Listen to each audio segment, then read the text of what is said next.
Boop. Good afternoon. You made it. Impressive getting here. It was unbelievable. Awesome. I'd like to welcome you on behalf of UAW Local 2213, who's sponsoring this event. I really appreciate the good show of support, and we have worked collaboratively with other organizations that are also here on this important legislation. It is my honor and privilege to introduce to you today Senator Skindell, who's going to talk a little bit about this important language and how it got started.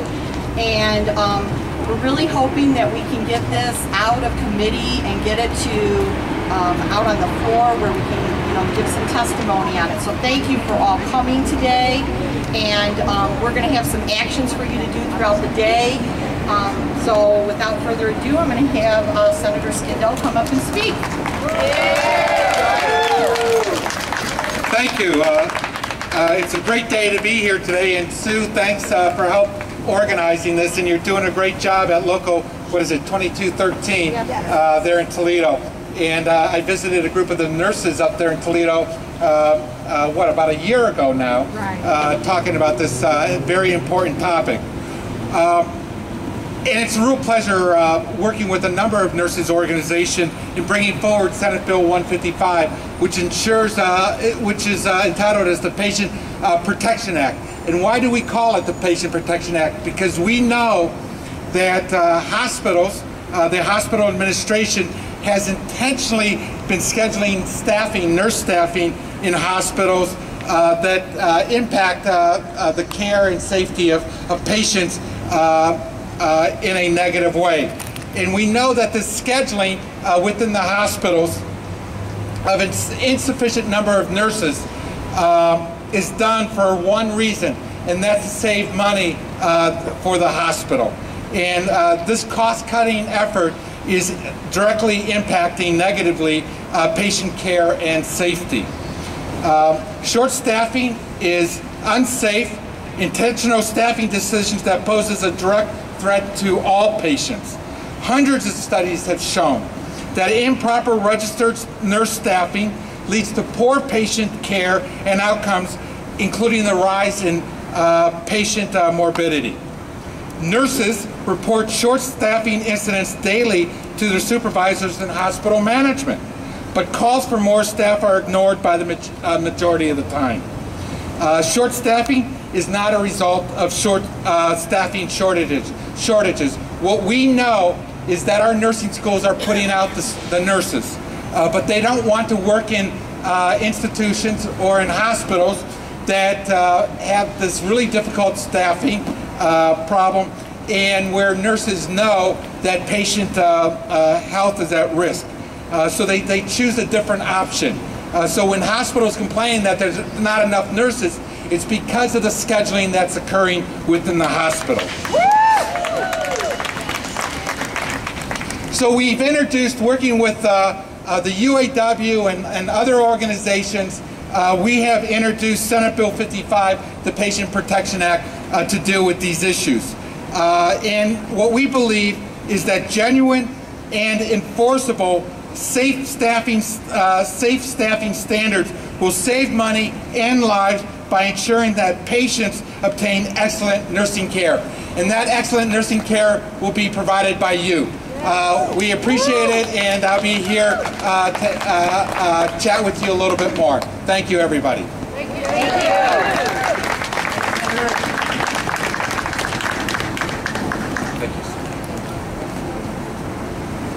Okay, I need a little bit of help if I could. Can I get some volunteers to help me here? All right. So, we want to make some noise when we're here, right? Yeah! We want them to hear us in there, right? Yeah! All right. What do we want? Safety! When do we want them? Now! What do we want? Safety! When do we want it? Now! What do we want? Safety! When do we want it? Now! All right. Pass the bill. Pass the bill. Yes. 55, pass the bill. Pass the bill. Pass the bill. 55. Pass the bill. We got some real rebel rousers out here. All right. The next person I'd like to invite up to speak is Michelle Mahon from NNU, or National Nurses United. And you want to come up and tell them a little bit about yourself, Michelle? Michelle.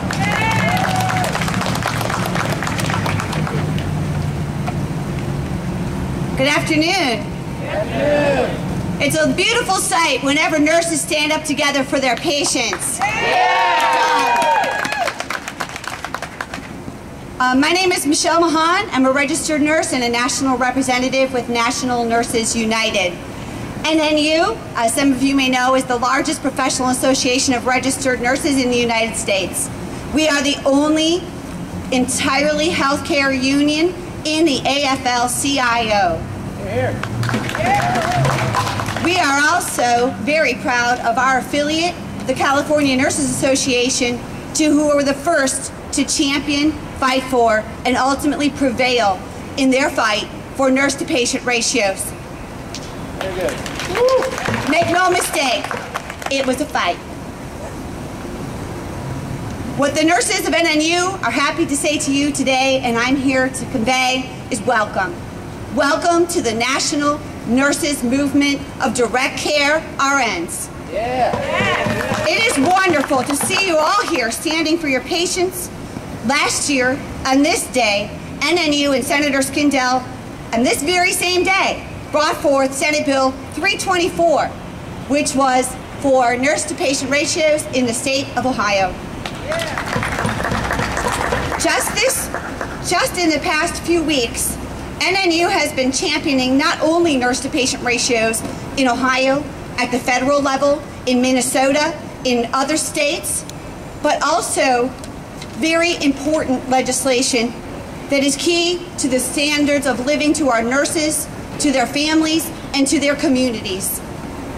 The Nurse Safe Staffing Standards for Patient and Quality Care Act, or nurse-to-patient ratios, championed in the Senate by Ohio's own Senator Brown. We thank you, Senator Brown, for standing with us at the federal level. The House bill by the same name, championed by Representative Schakowsky. Thank you, Representative Schakowsky, for standing with nurses across this nation. The expanded, improved Medicare for All Act, H.R. 676, championed by Representative John Conyers. We know, as nurses, that the conditions that we face in the hospital are directly linked to the financing in our healthcare system. And if we want to fix the problem, we have to fix the system. The VA Employee Fairness Act. This is championed in the Senate also by Senator Brown. Our VA nurses across the country do not have the right to demand safe staffing as part of their collective bargaining rights. The Inclusive Prosperity Act, or the Robin Hood tax, championed by Bernie Sanders and Keith Ellison. We know that we need to hold Wall Street accountable to pay their fair share. If we want to change the system, we have to hold Wall Street accountable. Who runs our hospitals? Wall Street. The College for All Act. Education is a human right. You should not be saddled with debt for the seeking of education. What does this have to do with nursing? Everything. Nurses come out of college saddled with debt. They work extensive hours to pay for their children's education. We all know that we should not be beholden to the debt sentence if we are to succeed as a healthy nation.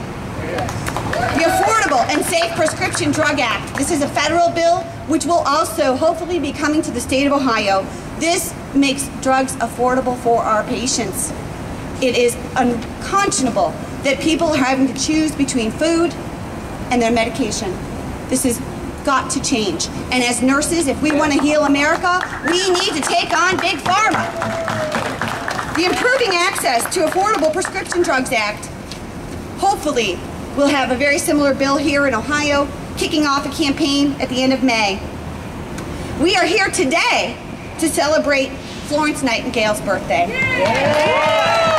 On International Nurses Day, NNU is proud to stand with our International Global Nurses United, a coalition of 21 countries of nurses who are prepared to take on the international global capitalism crisis brought on by the healthcare industry. They go global, we go global. Here, here. But like Flo, we have to really consider that there are so many other trailblazers besides her, nurses who understood very well that to fix the problem, you have to change the system. Nurses like Lillian Wald, who fought poverty, staggering and in the New York City tenements and became the mother of public health. She went into the tenements and she fought to fight hunger. She fought against poverty. She fought against the marginalization of the poor people in that community. Women like Mary Breckenridge, a nurse who fought staggering and inexcusable rates of maternal and infant mortality. She witnessed in her home state, caused by poverty and lack of access to health care. She started the Frontier Nursing Services, who went throughout horseback, throughout Appalachia, to fight the inequality and poverty that was in her part of the world. Mary Eliza Mahoney, a registered nurse, the first black woman in the United States, who was also a civil rights activist, one of the first to register to vote after the passage of the 19th Amendment. We are proud of our sisters who have come before us. Harriet Tubman, she needs no explanation. Harriet fought right here in Ohio to bring oppressed people who were forced into slavery, fleeing for their freedom at risk of her own life. She fought for justice. These are the nurses who come before us, the nurses that we honor on International Nurses Day. We honor remarkable nurses who struggled to preserve the art of nursing and laid the foundation of modern nursing and the social advocacy role of nurses. Nurses like Lavinia Dock, Lillian Wald, Mary Seacole, Dorothea Dix, Mary Eliza Mahoney, Harriet Tubman, Mary Breckenridge, and countless others who, like nurses today, recognize that we do not practice nursing in a social, economic, or political vacuum. This recognition led to their effective activism in the political and social arenas, benefiting the whole of society through the measures and programs that they were able to institute. NNU takes this lesson from our trailblazing nurse sisters and brothers who came before us very seriously. Our primary duty is to our patients. Our primary duty is to our communities. And if we are going to fix the problem, we have to change the system. And that means we need to be prepared to take on Wall Street greed, to take on corporate greed, to take it on in our hospital, on the streets, in the community, across the United States, and throughout the international community. We're prepared to do it. You all know the data. You've witnessed the lives slip away like a slow motion train wreck far too often. If only, we say to ourselves, if only I had been there.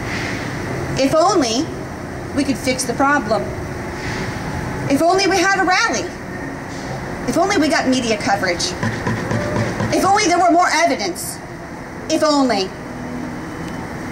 So often I hear nurses say to me, I wish the ratios would come here. I wish the ratios would come here. Well, ratios don't come. Nurses bring it.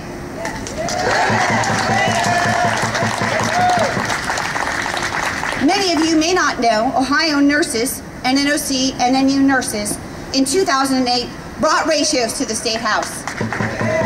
We brought ratios to the State House because we know that there can be no compromise between when it comes to patient safety. There can be no compromise. We must stand firm and resolute on the demand that there must be a penalty for violating our rights and a penalty for violating our patients' safety. Unfortunately, there was an historic collaboration between other nursing groups, the Ohio Nurses Executives and the Ohio Hospital Association, that undermined the opportunity to have real enforceable standards in the state of Ohio. It's reprehensible that any nurses in this country would stand in the way of the safety of our patients.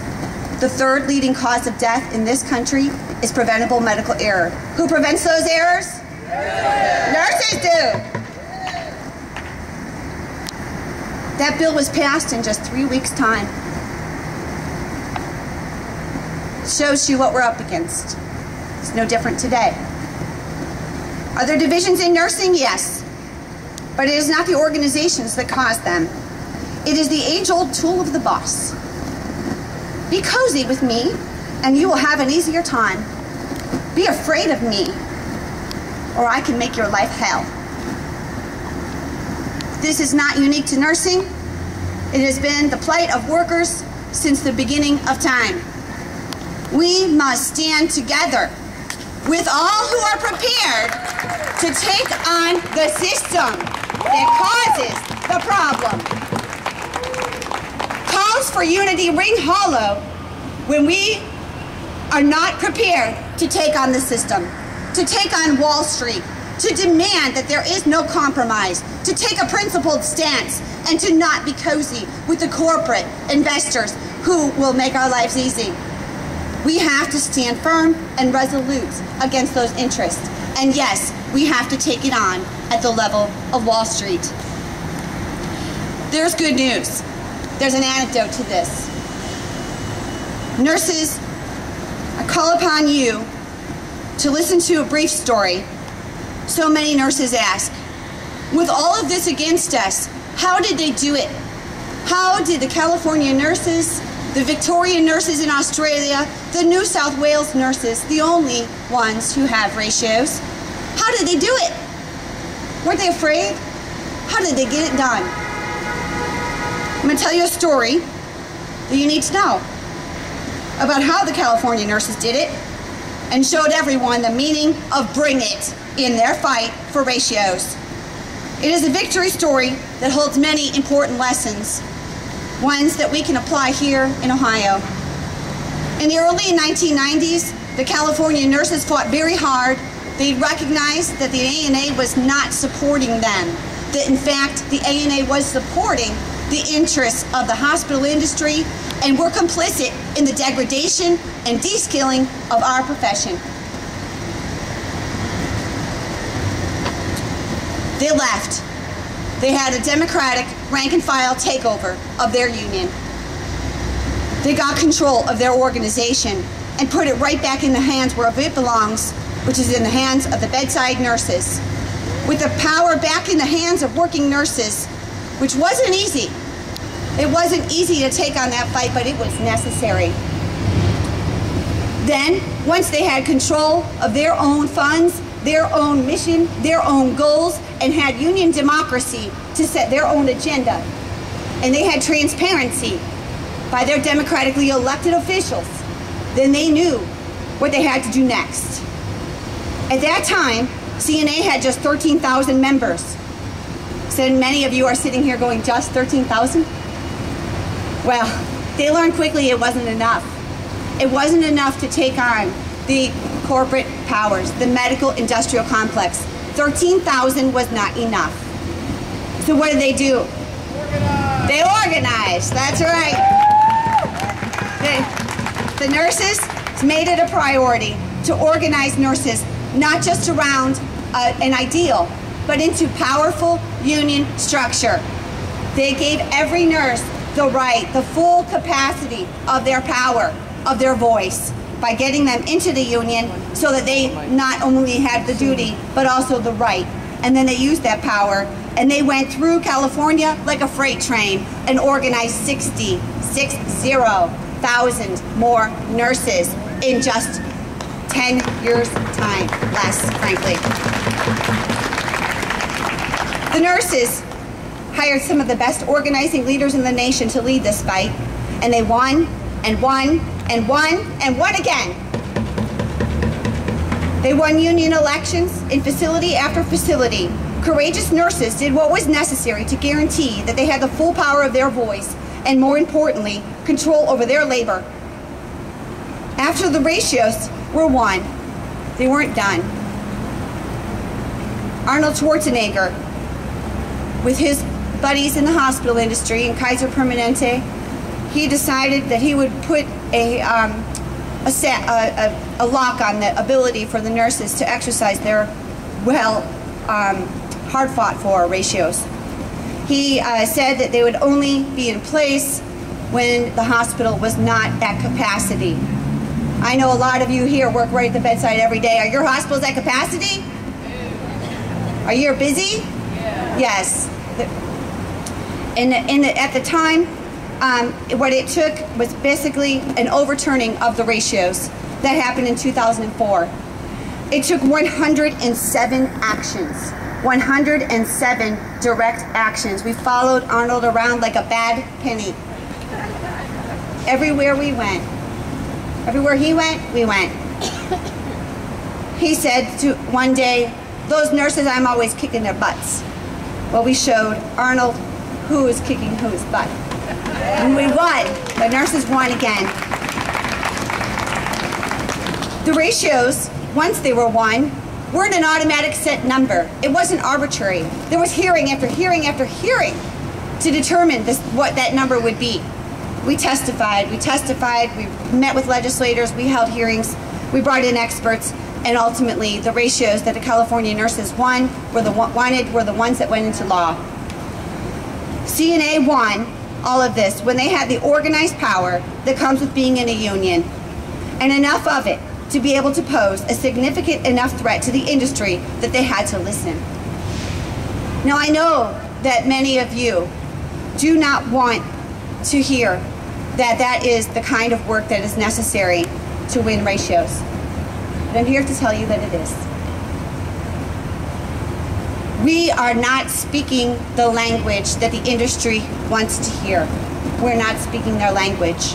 We're talking about evidence. We're talking about studies. And if we want to win, do you want to win? Yeah! I thought so. Then we need to speak the same language. What language does the medical industrial complex understand? Monty, you got it. And what ability do we have to impact that? That's right, we have a lot of ability to impact that. It is wonderful to see everybody out here today, but if you are ready to win, you must be ready to fight. If you're going to fight, then fight smart. Fight with the full power of your rights, the full volume of your voice, the full backup that comes with being part of the national RN movement and one of the most powerful unions in this country. Much like the first walk post-op. You all had to do that walk with either yourselves or with somebody, right? You go up to the patient, say, it's time to get out of bed. I know you're tired, it's time to get up. They don't like it very much, do they? Nobody likes the first walk. It hurts, it's scary, it's difficult to make the first step. Many times, they resist. They don't want to believe that that's what it takes to keep them healthy. I don't have to walk, I'm tired. But it is what is best. And it prevents, often, you know, so much more harm. So you must be ready to take that walk. Often, it is only you, the nurse, who understands how important and essential that first walk is. And I invite you, on behalf of NNU, to walk with us, to have the conversation that is important. Yes, it is important to be out in the street, and yes, it is important to be in the State House, but the conversation that is most important is the one you have with your fellow nurses, the one that you have in your facilities to say, isn't it time that we take a walk together? Don't be afraid of that walk. You have an amazing capacity within you, and when you utilize your voice, you will sing. Don't be afraid. You have an amazing support group in your patients who understand and live all too well the pain that comes not just from short staffing, but from cuts to their very livelihood and their lives. In legislation like the AHCA that threatens their very life. From having to choose between medical care and food or housing or paying their student loans. If we want a healthy America, We have to be ready to walk together to take it on from the very top. Don't be afraid to walk. You have an amazing network of nurses and patients and others behind you. We will hold your hand. We will stand beside you, and we will make sure that you don't fall. All you need to do is call out to us and say, we're ready to fight, we're ready to win, bring it.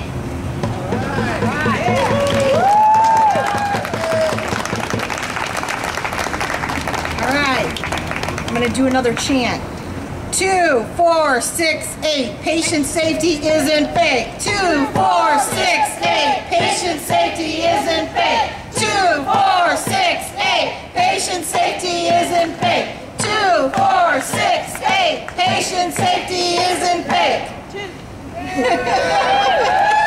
Got a little carried away back there, Sue, didn't you? Okay, the next person I'd like to come up and speak is a dear friend of mine.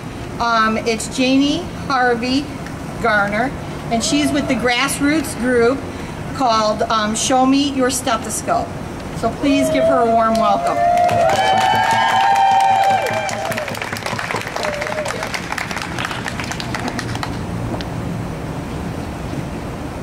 Well, hello there, nurses. And hey, so this is my live shift report with an audience. This almost never happens. So I do a lot of live streaming on Facebook, and last week when we brought 900 nurses to the nation's capital for Nurses Take the Seat, we, I got to talk in front of them. That was pretty nice. I had a good time, but I got to tell you, I've never had a pleasure any greater than standing right here today, because Ohio is working so damn hard right now. Okay. You guys are working so hard. It was a thrill to be allowed to come and talk to you and encourage you and hopefully mobilize some social media people, because that does happen. I see some of you out there. That's right. So I'm glad that you came out. But let's talk about what this rally is about. This rally is about ratios. This is about patient safety. There are a lot of problems in the medical community. There are a lot of problems in healthcare. But what we're here to do today is to be laser focused on the fact that patients are not safe in the hospital because there aren't enough of us. That is what we're focused on today, okay? I would love everyone to have health care. I love all the, the bills that are in Congress right now, but I'm just gonna tell you that what we're here for today is SB55. That's what we're here for. Healthcare companies are not your friend. They're never going to be a friend, because you know why? They're there for money. All they're there for is money. Those are not clinical people. Those are people who are bean counters. I found out recently that at my hospital, every top executive is a biomedical engineer. And I went, wow. I mean, they must know completely what I do all day. I mean, they must really have a handle on that. I mean, what with the IV pumps and, oh yeah, that's it. So these people are so far from clinical, they've probably never applied a Band-Aid, okay? And they expect to have, they think they have some real and recent connection to the bedside that makes them qualified to tell you how many nurses you need to do your job on your unit. Is that's what they say, right? Yeah, and not gonna work, not gonna work for us. And part of what we're seeing with our legislators, coming in and seeing, the American Nurses Association, which, by the way, I'm not up here to say anything nasty about. I'm not going to, because there's enough division in nursing without me adding to it. Okay? Enough division in nursing. What we have to do instead is get together on one issue and stay there. And for me, that issue is SB55. It is safe staffing. Right? Okay. So if we can get together on one issue, if we can throw away all of our other problems with each other, all our little disagreements that essentially management loves to throw out at you to make nurses eat each other, right? They love that, okay? That's absolutely right. It's Nurses Week, okay? And all these people who have never dealt with an HCAP score, have never dealt with an electronic health record because of their connection with the bedside is so tenuous, it was decades ago, right? and they're going to give you some pens and some mugs and some bags that smell like they were shipped from China, right? Okay? So keep your pens, and keep your mugs, and keep your tote bag, and keep your breakfast, okay? We are not going to carry this industry on our backs any longer without safe staffing. For Nurses Week, I want to be able to safeguard my patients. How about you? You want to be able to safeguard your patients?